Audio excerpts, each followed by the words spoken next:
আম্মা আমারে ডাকছো। তোর বাপের জানি তোরে কি কইব? জামাই ঘরেই আছে। কও কি কইবা?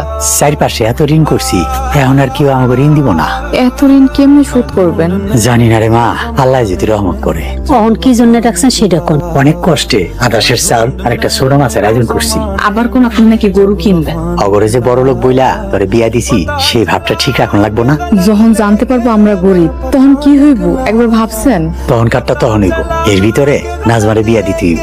আপারে নিয়ে যে পেরেশানিতে আছো আমি বিয়া করবো না। এখন কামের কথা শুনেন। সেল চাল করে আনছেন, অর্ধেক রাঁধছি, অর্ধেক রাইখে দিচ্ছি। কালকে আবার কি হয় এটা তো কনে যাইব না। জামাই ভাত খাইলে আমরা কেউ আর খাইতে পারবো না। আজকে আমরা সবাই না খায় থাকুন। আজকে আমরা কেউ খাবো না। জামাইরে খাওয়ান দাও, মান সম্মান বাঁচাও।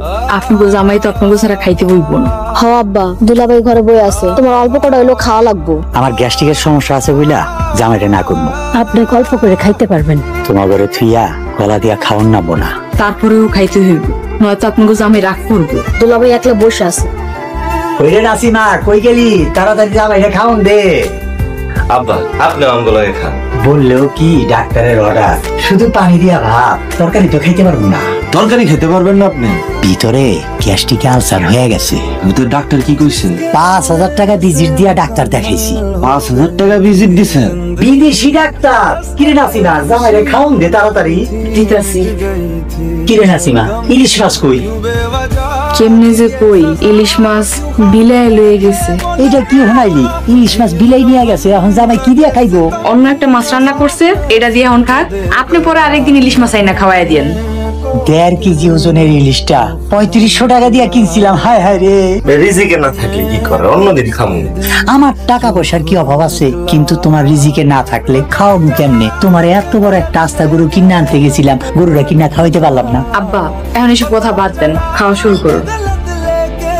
কাঁচা মরিচ আছে না? আব্বা কাঁচামরিচ তো নাই, আপনি কাঁচামরিচ খাইবেন? আমি তো ভুলেই গেছিলাম গা, আমার যে জাল খাওয়া নিষেধ। খাওয়া কুকুর কাবু আমার গো ছিল, এখন বর্গা দিয়া দিচ্ছে। আব্বার চাষ করতে অনেক সমস্যা হয়, আর ওইদিকে আরো 8-10টা পুকুর আছে। পুঙ্গুজে এত টাকা পয়সা দেখলে বুঝনি যায় না। বুঝতে দিলে তো সমস্যা, কারণ টাকা পয়সা হয়েছে জানের শত্রু। তা আমি ভাবতেছি আব্বার থেকে কিছু টাকা লম। ইয়ে মানে টাকা দিয়ে কি করবেন? ভাবছি একটা ব্যবসা বাণিজ্য দিমু। এই আপনার কাছে টাকা নাই? এরপরও কিছু টাকা পয়সা লইলাম আব্বারতে। আব্বার তো টাকা পয়সার অভাব নাই, পইরেই রয়েছে। আমি একটু কামে লাগাই, সমস্যা। ওই যে আপা আইছে, আপনার এক কথা বল। আমি কেমন বাড়িতে গেলাম, ওই যে তাল গাছগুলো দেখতেছো না, ওগুলাও আমাগো।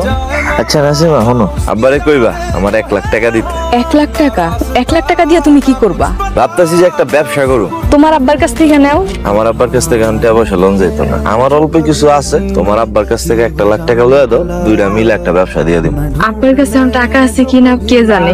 আব্বার কাছে টাকা আছে আমি জানি। আব্বার কাছে টাকা আছে তুমি জানো কেমনে? 5 তলা বাড়ি ফাউন্ডেশন দিবা, টাকা না থাকলেই দাম যায়। টাকা আছে।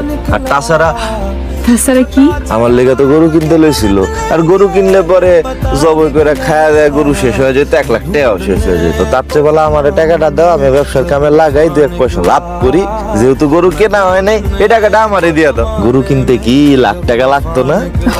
লাগতো। তাহলে আব্বারে কেউ টাকাটা দিতে, এটা তো আব্বার কাছে বড় কোনো বিষয় না, হাতের ময়লা মাত্র। আচ্ছা ঠিক আছে, কোমনে যাও যাও যাও, এখনই যাই, আমি আইতেছি।